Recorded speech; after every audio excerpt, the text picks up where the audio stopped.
Good morning. My name is Raina Jones, and I'm a shareholder at Ogeltree Deakins here in Phoenix.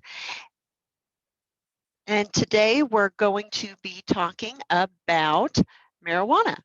I'm going to be answering some of your most common Arizona marijuana questions, and we are going to talk a little bit about how the new marijuana laws are going to affect your company. So before we get into Arizona specifically, I just want to kind of give everybody a little bit of an overview. So this is a map showing the pre-election, so pre-November 2020 marijuana laws. And as you can see, the states in dark green are recreational marijuana states, and the states in light green are medical marijuana states. The dark green are recreational and medical marijuana. So a good portion of the country, even before the 2020 election, was already had a lot of marijuana legalization laws. Now, the election added even more states. So post-election, we gained our state, Arizona, as a recreational marijuana state. Montana and New Jersey also passed recreational marijuana laws. Mississippi passed a medical marijuana law. And then South Dakota was the first state to pass both medical and recreational at the same time. However, their medical marijuana law is going to be delayed probably by at least a year, and their recreational marijuana law was struck down by a court, but that decision is being appealed, so that state is in a bit of flux right now.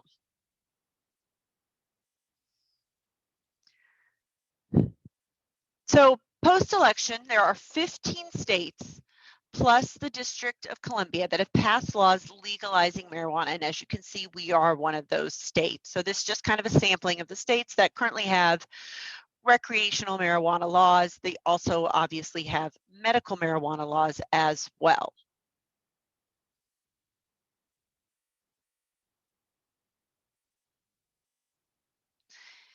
Now, there are 16 of those states. So we looked at states before the big map, and there were, well over 30 plus states with some type of medical marijuana law. Of those states, 16 states have marijuana statutes containing express job protection. So they have some type of anti-discrimination provision in their statute. As you can see, Arizona is one of those 16 states. Interestingly, New Jersey has protections for medical marijuana, and it also now has protections for recreational marijuana.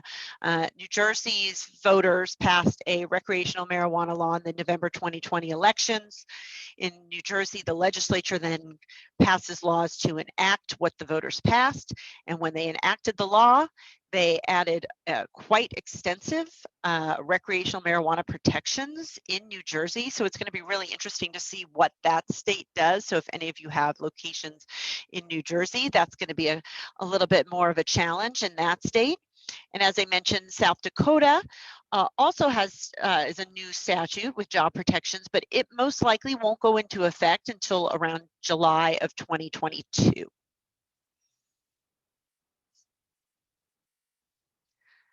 So now let's move on. And before we get to recreational marijuana, let's start with what we had before, the Arizona Medical Marijuana Act.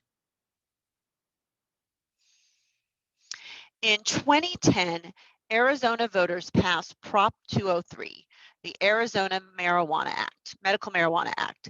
What that did is it legalized under Arizona state law the possession and use of marijuana for medical purposes. Now remember that under federal law, marijuana is still illegal. But under the state law, a qualifying patient with a debilitating medical condition and a designated caregiver can obtain and possess up to 2.5 ounces of marijuana in a 14-day period from a registered medical marijuana dispensary. And in certain circumstances, they can cultivate up to 12 marijuana plants.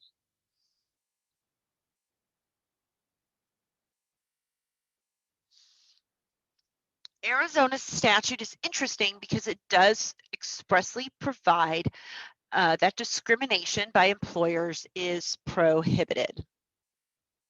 So what exactly does that mean under the state law? So employers are specifically prohibited from discriminating against a person in hiring, termination, or imposing any term or condition of employment, or otherwise penalizing a person based on either the person's status as a cardholder. So let's talk about that. What does that mean, the person's status as a cardholder? So if the person, basically how the process works is that they, someone who's got a debilitating medical condition goes and sees a physician, they will make a recommendation because marijuana is still illegal under federal law. FDA regulated doctors cannot write a prescription, but they can do a recommendation. Then the person applies for a state registry card through the Department of Health here in Arizona, and they will become part of a registry. As an employer, you can get an account, and you can, when someone presents a card to you, you can use your account to check to make sure that the card is valid, it hasn't expired, and that it's actually a legitimate card issued by the state. So if the person is a cardholder, you cannot discriminate against them solely based on that status. So you cannot have a rule that says we don't hire medical marijuana cardholders. We don't hire people that use medical marijuana even if it's legal. It also protects registered qualifying patients from adverse actions based on positive drug tests for marijuana components or metabolites, unless the patient used, possessed, or was impaired by marijuana on the premises of the place of employment or during the hours of employment. So what that means is basically there is no real widely accepted test that shows if someone is impaired by marijuana at the time. So the idea is that someone who is regularly using medical marijuana for legitimate purposes is always going to test positive, most likely for metabolites of marijuana, because especially if you're doing a urine test, that can go back up to 30 days. So you can't take action based solely on a positive drug test for marijuana, unless, and this is the important part, no one can ever use marijuana in the workplace, they can't possess marijuana in the workplace, and they can't be impaired by marijuana when they're on your premises or during the hours of employment, whether that's on or off your premises. So as employers, we still have the ability to take action if someone is under the influence at work. Really what we're talking about is the off-duty conduct, because if someone tests positive for marijuana, we may be only seeing that off-duty conduct, what they did off-duty. That positive test could be from, using marijuana 5 days ago. Now, the medical marijuana also does not apply if allowing employment would cause an employer to lose a monetary or licensing related benefit under federal law or regulation. So we're talking about, DOT drivers or someone with a contract that a federal contract that specifically provides for some type of drug testing.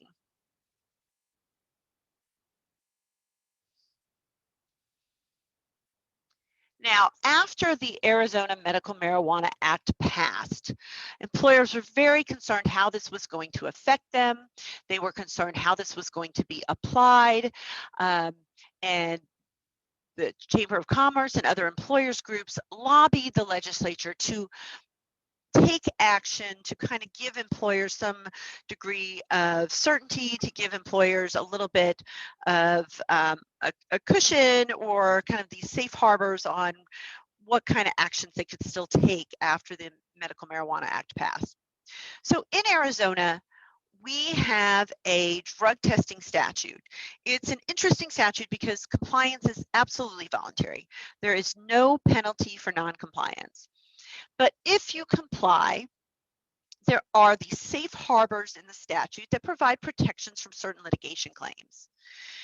Now, in order to comply, you have to have a written policy, which is distributed to every employee subject to testing, and made available to employees in the same manner as other personnel practices. So it needs to be, if you have a handbook, it should be in your handbook or posting. So it's an interesting statute, again, that it's voluntary, and the requirements are not particularly difficult. There's about 10 requirements in the statute of what needs to be in the policy. And then there's also some procedural kind of, what types of testing you can do, that you need to use a certified lab, that, whether you pay for testing. It's all kind of in the statute. And if you comply with that statute, again, you get to take advantage of these protections from certain litigation claims.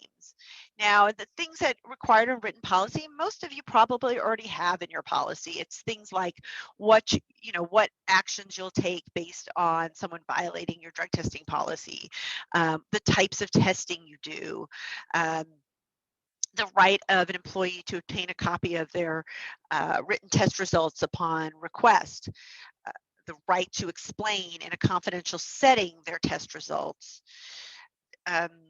It also provides for confidentiality, that the person will be, provided with information about the kind of drugs that you'll be testing for. So all in all, there's about 10 requirements. They're in the statute. They're easy to find. Also, if you have any questions about whether or not your policy is compliant, please feel free to reach out to me. I review policies all the time and let employers know whether or not they meet the requirements of the Arizona Act. And if they don't, I can give you some language to revise and to help you meet those requirements.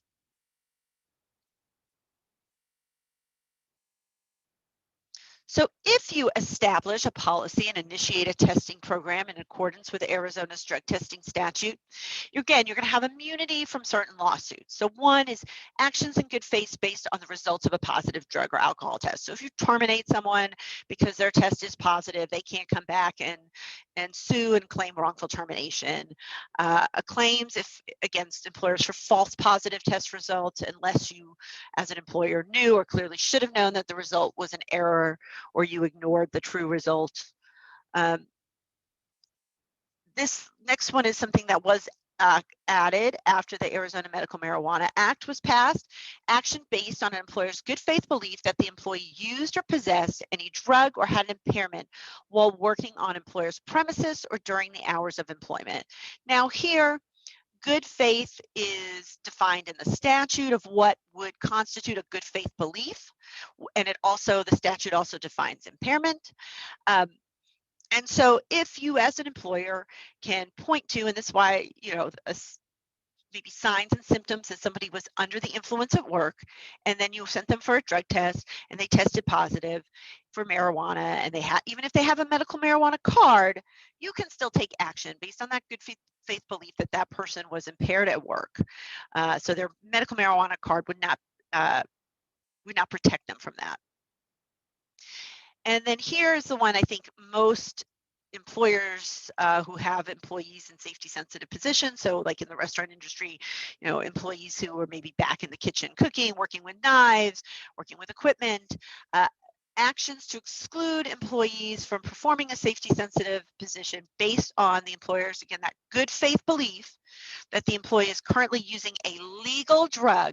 Now, that could be an opioid like Percocet or oxycodone, or it could also be medical marijuana. So currently using, and it's important that they have to be currently using a legal drug that may cause impairment. And you could determine that they're currently using it. It would probably be enough under the statute if they had a positive test, or they had a medical marijuana card and told you that they regularly used, or they were on a prescription for oxycodone or Percocet or something like that. This has been something since the beginning, since the Arizona Medical Marijuana Act was passed, and then this state statute, drug testing statute, was amended, that employers have been relying very heavily on, predominantly in the area of medical marijuana. And employers have been relying on this and saying, hey, I can't hire you into a safety sensitive position, or I can't keep you in your safety sensitive role because you're currently using medical marijuana, and because you could come to work possibly under the influence of that, and I can't test you for impairment, I'm just going to exclude you from the position, whether that be placing you on a leave of absence, if this is a temporary use, or maybe it is, I'm going to terminate your employment because I don't have any other open positions for you. A lot of employers have relied very heavily on this provision. And so a safety sensitive position is defined extremely broadly under the statute. It means any job designated by an employer as a safety sensitive position. I mean, any job designated by an employer, very broad, or any job that includes tasks or duties that employer in good faith believes could affect the safety or health of the employee performing the task or others, including any of the following. So someone that operates a motor vehicle or other equipment, machinery, power tools, repairing, maintaining, monitoring the performance or operation of any equipment, manufacturing process, etc., performing duties in residential commercial premises of a customer, preparing or handling food or medicine. So those of you are going, you're all going to have a lot of safety sensitive positions because you have people preparing or handling food. Now, I do want to point out that although under the statute you can exclude them, you certainly do not have to. This isn't saying I have an employee in safety sensitive position, so I can't allow them, if they use medical marijuana, I can't allow them to be in the position. It's not saying that. It's giving you the ability, if you have concerns that this person is going to be a safety risk, to then exclude them from the position. Now, legal challenges to the safety sensitive position exception.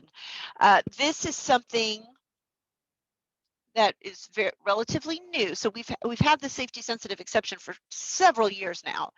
And in October of 2020, a federal court judge issued a tentative ruling. And what he found was that the safety sensitive position exception was an unconstitutional amendment to the Arizona Medical Marijuana Act. The Voter Protection Act ensures that the legislature can only modify voter pass ballot measures, which the Arizona Medical Marijuana Act was, to further the original intent of the language and cannot repeal. And what the court found was that the safety sensitive position exception, which was basically created by the legislature, created another circumstances for employers to potentially discriminate against medical marijuana users based on cardholder status. So basically, we have this Medical Marijuana Act that has broad protections for employees and says employers are prohibited from discriminating, but then the legislature basically carved out this very broad category of safety sensitive positions. Now, the court basically said it didn't want to find this, that it thought the safety sensitive position exception was important, but that the law was pretty clear to the judge and that, he was planning to find it unconstitutional, but wanted the parties to have the opportunity to go to oral arguments and present their case to him. Before oral arguments, the parties settled, and so this ruling that was published is only a tentative ruling. It has no basis of law. It didn't go into effect. So right now, there's no reported case that has held that the safety sensitive position exception is unconstitutional. But I expect that we'll see continued legal challenges to this. I expect that we will see at some point it may get struck down. And if you are relying on it and it does get struck down, if it's found unconstitutional, the fact that you relied on it really isn't going to help you. That being said, I absolutely think it's still an affirmative defense for employers. It's still on the books, it's still law. So if you were to be sued based on an action you took to exclude someone from performing a safety sensitive role, we would absolutely use this as an affirmative defense. And as of right now, it's still a valid affirmative defense. But what I've been telling my clients is, let's not rely solely on it. The best practice is going to be remembering that these individuals who are using medical marijuana most likely have a medical condition that would be found to be under a disability under the ADA or the state discrimination law. And so you should still engage in that interactive process with these individuals, to determine whether or not there's some accommodation, even if you determine you can't accommodate the off-duty medical marijuana use. And again, it's off-duty medical marijuana use that we're talking about, because you never have to allow on-duty use, possession, or being under the influence.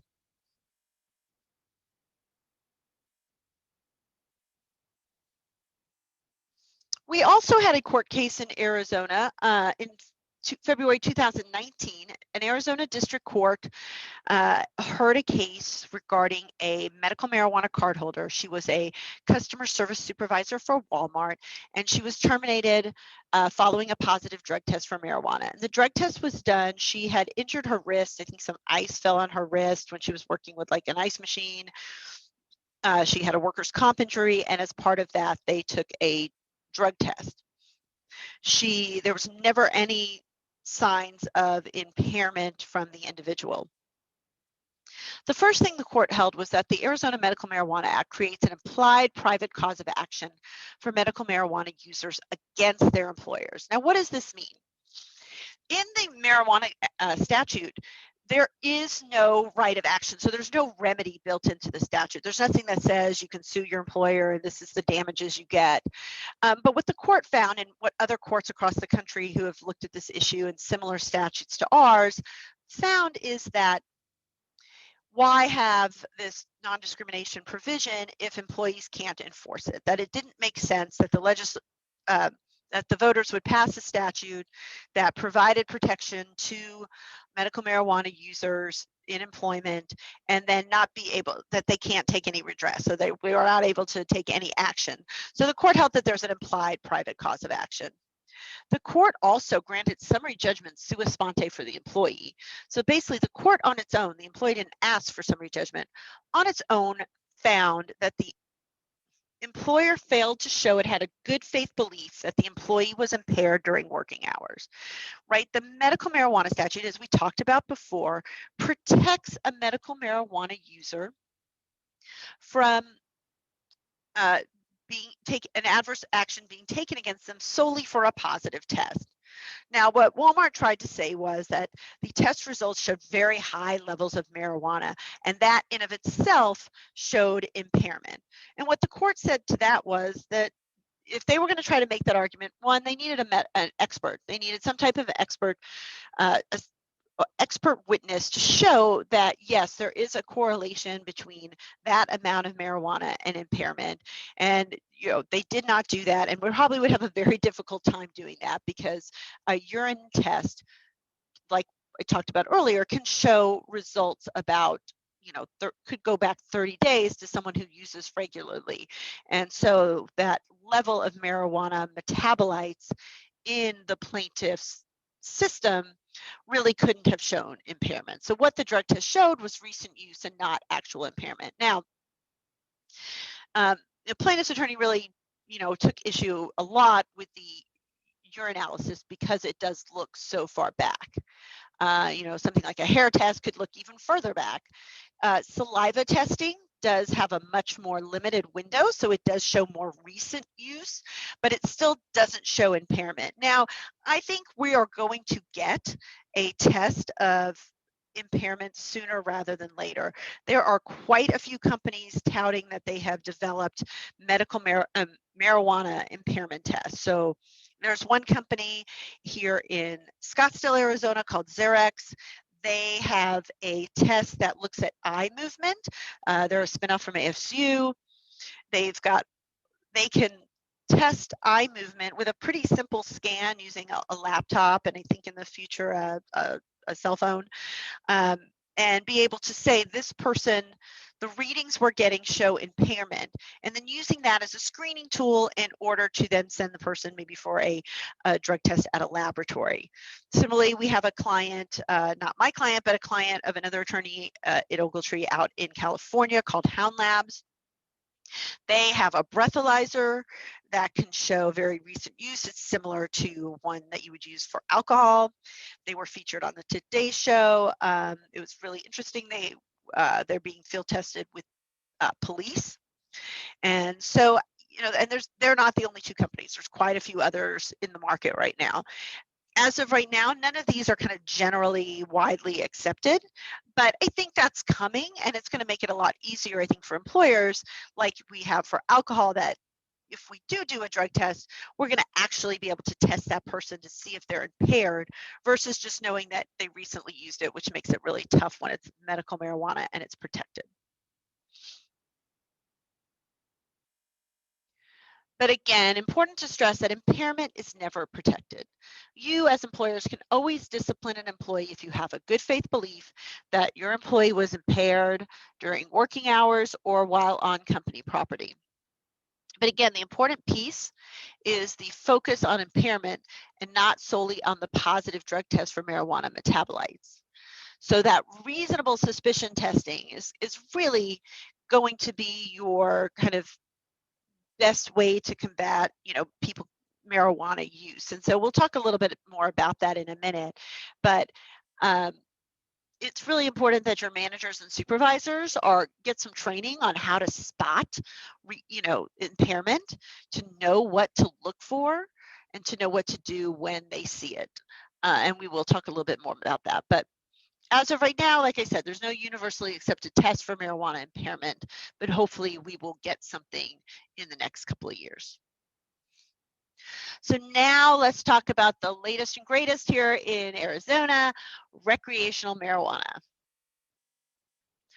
On November 3rd, 2020, Arizona voters passed Prop 207, the Smart and Safe Arizona Act. It passed easily with approximately 60% of the vote. If you all remember, back in 2016, it was on the ballot and it was narrowly struck down. What the new law allows, it allows adults 21 years or older to use, possess, or transfer up to 1 ounce of marijuana and cultivate for personal use not more than 6 marijuana plants at a primary residence. There's also a 16% tax on recreational marijuana sales that'll be used to fund public programs, so community colleges, infrastructure, public safety, public health programs. And as you all are probably very well aware, recreational sales began January 22nd. So right now, anyone over 21 can buy marijuana for recreational use.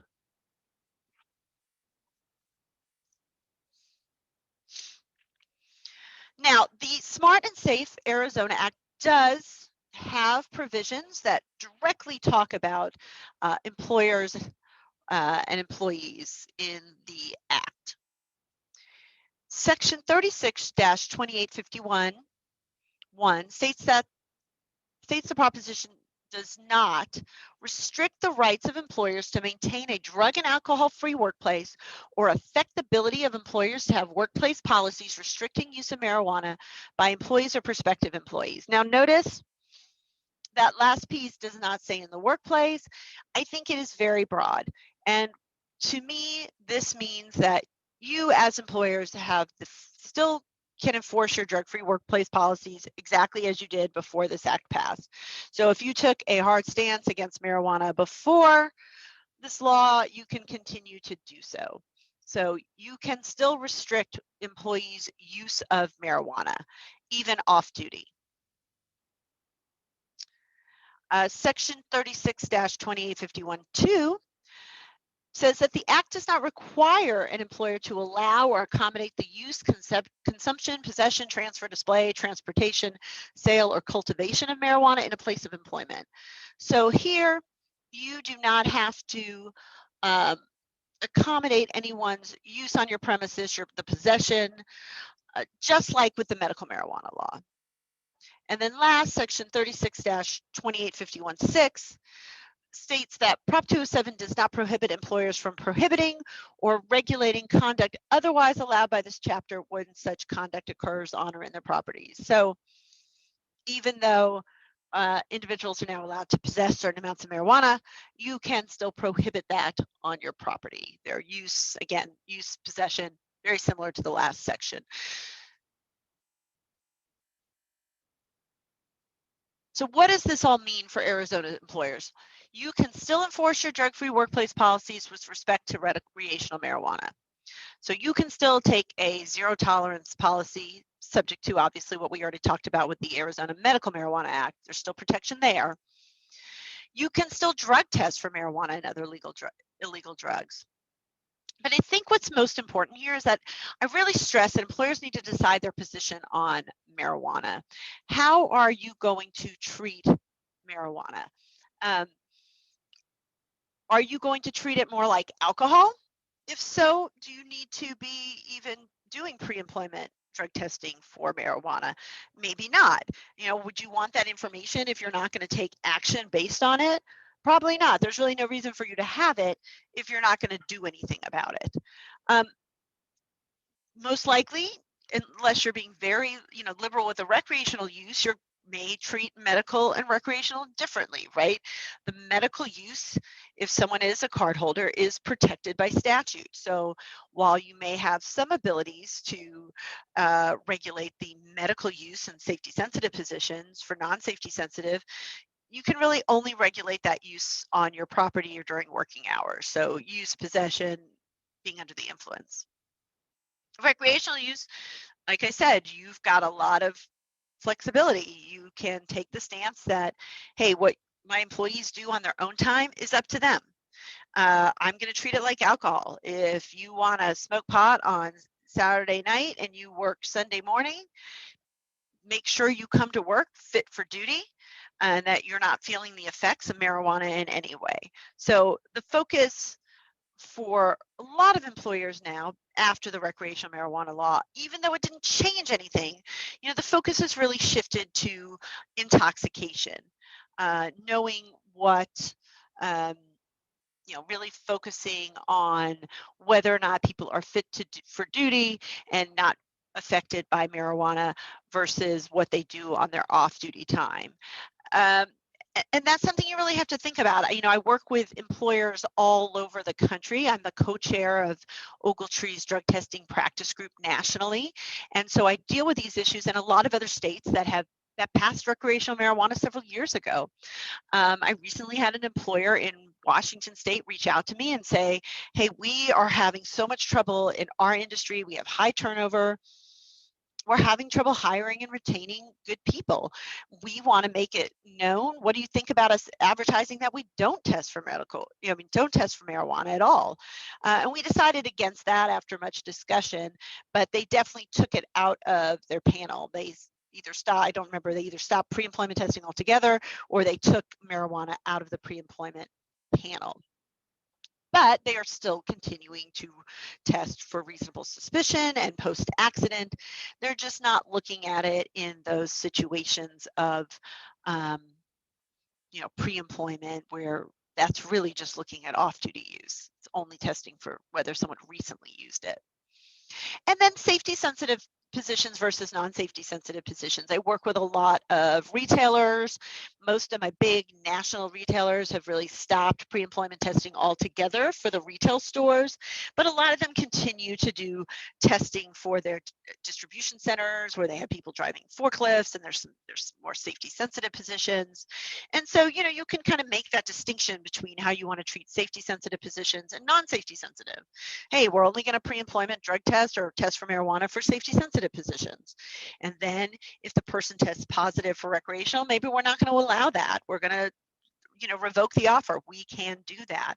Maybe it's medical use, and we're going to engage in the interactive process to determine if the person's off-duty use creates a safety risk and get more information, maybe get information from their medical provider and determine, just like we would for any other prescription drug, whether or not the person can safely perform the essential functions of the job. But again, the focus is on intoxication. It's on fitness for duty, not so much of just someone having the presence of the metabolites in their system.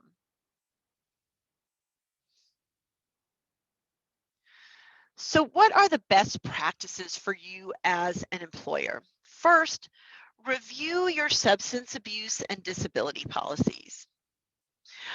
You really want to make sure your policies are up to date. Sometimes I see policies that are very old and outdated. I guess the first question is, do you want to comply with the Arizona voluntary drug testing statute? If you do, make sure that your policy and your procedures fall within the requirements of the act. And if you do that, you can take advantage of those affirmative defenses that we talked about earlier.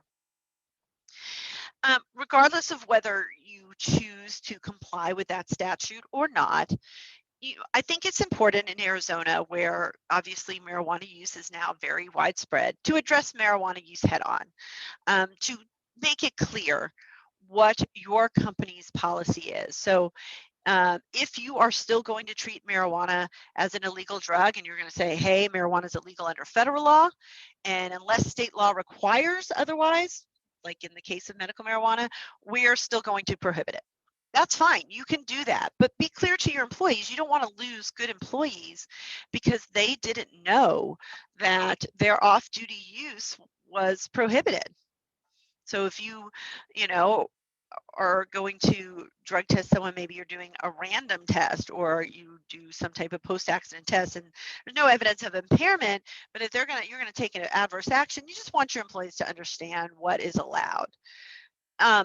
All employees, no matter what stance you take, whether you treat it more like alcohol or whether you continue to treat recreational marijuana as an illegal drug, you should expressly inform your employees not to use, possess, or be under the influence of marijuana on company property or during working hours. Another piece that I think is so important is do not treat medical marijuana differently than you do other prescription drugs.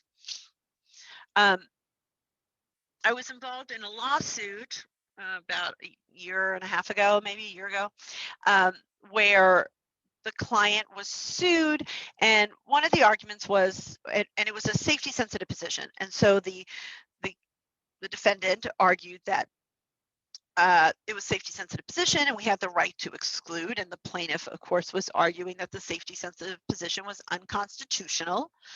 In addition, though, the plaintiff's attorney argued that the employer had this kind of well fleshed out process for engaging in the interactive process with individuals who were using a prescription drug and were in a safety sensitive position. So if you were in a safety sensitive position using a drug that may cause you to be impaired, they had a process where you would go to occupational health and go through this whole interactive process, get information from your physician if needed, and then they would determine if your use of that drug would affect your ability to perform your job, and if so, they would look for possible reasonable accommodations.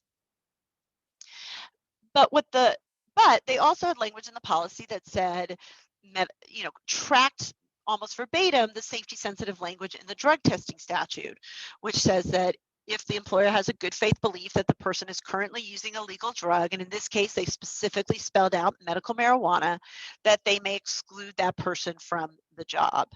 And what the plaintiff's argument is that you're treating me differently because of my medical marijuana use than you are people using other drugs that cause impairment, because you're not engaging in the reasonable accommodation process with me. You're saying you might exclude me without doing that. And for other drugs that could cause equal, if not worse, impairment, you're engaging in the interactive process. So you're treating me differently, and that's discrimination. It was an interesting argument. That case went away really early on, so we never got to kind of brief those arguments and see what a court would think, but it was an interesting argument nonetheless. And so I do think it's important to treat medical marijuana the same as you do other prescription drugs and engage in that interactive process to determine whether that off-duty use may be too much of a risk to allow, or whether, okay, as long as you're using it as you employee have described, you're never using it before you come to work, you're never using it during your breaks or during lunch, you're only using it off duty, and when you come to work, it's enough time has passed so that you're not feeling the effects of marijuana and that you are completely fit for duty. I also think your substance abuse and policies should address other prescription drugs. One thing that EEOC has been very clear on is you can't have any blanket prohibitions that state like, you'll be excluded if you're using a narcotic drug, even if you're using it legally. You've got to engage in that individualized assessment. It's so important under the ADA. And so you also can't have blanket medication disclosure. So you can't ask employees to disclose, prescriptions that they're taking. What you can do, though, is if you have employees in very safety sensitive positions, is to have them disclose medications that they're taking that may cause impairment, and affect their ability to safely perform their job. So if someone is taking a prescription that clearly their doctor has warned them and the prescription bottle says, like, you should not operate equipment, you should not drive, you should not do all these things when taking this medication, that may be something we want to know if the person's in a safety sensitive role. So I think it's really important to make sure that with prescription drugs, you're very narrow in what you're looking at, and also making it clear that legal prescription drug use is certainly not a violation of your policy. Also including that reasonable accommodation language that, that individuals who are using prescription drugs and who need an accommodation, that will work with you, that will look into possible accommodations. And what could those be? I mean, someone that's using a prescription drug may need an accommodation of a shift change. Maybe they have to take the drug in the morning and it makes them very sleepy and drowsy and they need to start work 2 hours later. That could be a reasonable accommodation under the ADA. A leave of absence. So maybe they're using a very strong narcotic, or maybe they're using medical marijuana, and we determine that they can't safely use it, but they're only using it for a short period of time, maybe following a back surgery. They're using it for pain. You could then discuss possibly a leave of absence. Similarly, let's say that you determine that the medical marijuana use is not, that the person cannot perform their safety sensitive job while they're using it, but that there are other medications they are willing to consider and go off of medical marijuana. Well, you could give them a leave of absence so that they could transition to another prescription drug that doesn't have the same risk of impairment, and have enough time so that the marijuana is out of their system and retest them, at that time. So there's a lot of different accommodations. We also see people who maybe have had a problem with substance abuse in the past, who maybe need an accommodation so they can make a, narcotic, they can make an A, if it's alcohol, an AA meeting, or an NA meeting if it's drugs. So really important to always be thinking about reasonable accommodation, and especially now, reasonable accommodation obviously does not apply if we're talking about recreational marijuana. There's no duty to accommodate that use. We're only talking about medical marijuana and other prescription drugs where someone is taking it legally for a medical reason. Now, also, you want to keep the drug test results confidential. So important. Drug test results, we should treat it just like we do other medical information, which means a separate medical file, separate from the personnel file that only people with an authorized need, with a business need to have the access to that information do. And so, I highly recommend keeping any medical information and your drug test results confidential in a separate file. And then probably one of the most important things, which we've already touched on, but train your managers to spot intoxication. Managers just do not feel comfortable a lot of times. They may think someone's impaired, but it's a hard thing to do, to pull off one of your employees off the floor and say, hey, I think you're under the influence and I'm going to send you for a drug test. It's really not easy to do. And I think a lot of our managers don't feel empowered to do that. So we think it's really important to make sure they've got training on how to spot the signs of intoxication, and then understand your process, understand what they need to do, that they need to pull the person off the floor, take them somewhere private, tell them what they've observed, give the person the opportunity to explain. Maybe there's an easy answer. Maybe it's your employee wife just had a baby and they've been up every night for the past 6 weeks, and he's sleep deprived and he's just exhausted, and that's why his eyes are shut and his eyes are bloodshot. Sometimes and you knew that, and so when they tell you that, that makes sense. Okay, that's a logical explanation. But maybe there's not a good explanation, or maybe you just don't believe the explanation is given. You can, if you've got enough facts, and I recommend documenting them in writing, maybe using a reasonable suspicion checklist where you document the signs and symptoms and what you observed. And then also, maybe I always think it's a best practice to have two managers observe the conduct. So if you see somebody and they're slurring their words and maybe they smell of alcohol, trying to have a second manager also document what's seen. And then having that conversation and making sure that the manager is also aware that if it turns out that maybe it's not illegal drugs, but it's a prescription drug that they're having an effect from, to be careful and knowing what they can and can't ask and what they can and can't do. And then knowing how to arrange for the drug test. Do they reach out to, knowing what lab to reach out to, knowing that if they believe someone's under the influence, that they have to arrange transportation to the lab and from the lab. We never want to allow someone to drive who's under the influence of, drugs or alcohol. So very important, I think, to make sure your managers feel comfortable, they understand what to do, they know those signs of intoxication, because with more and more people using marijuana recreationally, there's more and more opportunities, and especially I think in your industry, I think you're good. You have people working in the evenings, you have people working, all different shifts. You have probably a lot of younger employees, and you probably have a lot of people that use, marijuana recreationally.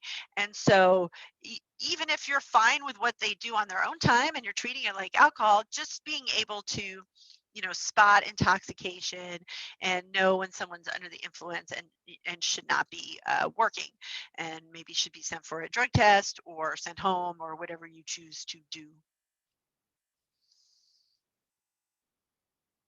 So your homework for 2021 is, first, as we just talked about on the last slide, decide your company's approach to marijuana. What are you going to do about that off-duty legal marijuana use? It's recreationally allowed. Are you going to be okay with that off-duty use? Or are you going to still take a more approach of marijuana is illegal under federal law, so we are going to take a kind of zero tolerance except for authorized medical use? And if you are going to kind of say, hey, we're going to be a little more hands-off, we're not going to try to regulate off-duty legal marijuana use. If you are doing pre-employment testing, should you be doing marijuana pre-employment testing? Because if you don't plan to take action on it, I think you're better off. There's really no reason to know that information. So you may want to consider, if you do pre-employment testing, taking marijuana out of the panel, or a lot of employers don't do pre-employment testing anymore. It's, I think, definitely still in safety sensitive industries, but less and less in non-safety sensitive. You can kind of look at that. And then revisiting your company's substance abuse and drug testing policies, like we just talked about, and making sure you decide, again, what types of testing do you want to conduct? Do you want to conduct just reasonable suspicion and post-accident? Do you want to continue with pre-employment? I'm thinking most of you don't do random testing. We see that more in manufacturing and trucking, but certainly if you do, you need to think about who you're testing and do you want to continue that, and how you want to handle marijuana. And then making sure your policies address prescription drugs and marijuana, revisiting your company's reasonable accommodation procedures, getting that training for your managers and supervisors on your policy specifically, but also how generally to spot intoxication, and then updating all your job descriptions, especially if you have safety sensitive positions, making sure that your job descriptions include that, or at least that's somewhere you've kind of identified in advance what positions you consider to be safety sensitive, especially if we're going to want to rely on that safety sensitive exception down the road. So making sure you've identified which jobs are safety sensitive positions in your company. Making sure you've also identified what all the essential functions are for those when you want those for when you're having to engage in an ADA accommodation interactive process. And then importantly, I think elevating marijuana and prescription drug issues to the appropriate decision makers. That's a lot to put on managers and supervisors. Really best if it goes through kind of a centralized person who's well-versed on these issues, because certainly with the ADA, the disability discrimination issues, you can really get tripped up easily. So I do think it's very important to make sure that someone who's knowledgeable, and also for some consistency, to make sure that these decisions are kind of run through the appropriate decision makers. And then lastly, watching closely for new developments. We are seeing a lot of changes in this area. We've already had a couple of big cases here in Arizona, even though one didn't go to a final ruling, it still gave us a lot of insight. And so I expect to see, because there's a couple of really active plaintiffs attorneys in town who've kind of made a niche cottage industry out of going after employers who violate the Arizona Medical Marijuana Act. And so, we may see new developments. We might at some point see some protections for recreational marijuana like they did in New Jersey. I don't think that's coming anytime soon, but it's always a possibility. So I think always making sure you're watching for new developments.